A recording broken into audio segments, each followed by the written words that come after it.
Hello hi friends, எப்படி இருக்கீங்க? எல்லாம் நல்லா இருக்கீங்களா? இப்போ இந்த வீடியோ பாருங்கள் ஃப்ரெண்ட்ஸ் நாங்கள் பயிர் முளைக்க போட்டிருந்தோம் ஃப்ரெண்ட்ஸ். அந்த பயிர் என்னாச்சுன்னா பெருசாக வளர்ந்துச்சு ஃப்ரெண்ட்ஸ். பாருங்கள் ஃப்ரெண்ட்ஸ், எவ்வளோ அழகாக இருக்குது பாருங்கள். இப்போ நாங்கள் இப்போ இந்த பயிரை என்ன பண்ண போகிறோம், அறுவடை பண்ண போகிறோம் ஃப்ரெண்ட்ஸ். பாருங்கள் ஃப்ரெண்ட்ஸ், எப்படி இருக்குது பயிர். ரொம்ப நீளமான பயிர் ஃப்ரெண்ட்ஸ், ரொம்ப நல்லா இருக்குது ஃப்ரெண்ட்ஸ். பாருங்கள் ஃப்ரெண்ட்ஸ், அறுவடை பண்ணிகிட்டே இருக்கேன். ஒரு நாள் சமையலுக்கு எங்களுக்கு அந்த பயிர் கிடச்சிருச்சு ஃப்ரெண்ட்ஸ். பாருங்கள் ஃப்ரெண்ட்ஸ்,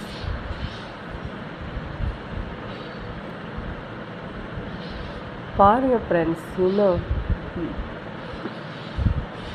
பாருங்கள் ஃப்ரெண்ட்ஸ், எப்படி இருக்குது ஃப்ரெண்ட்ஸ். இந்த வீடியோ பிடிச்சதா லைக்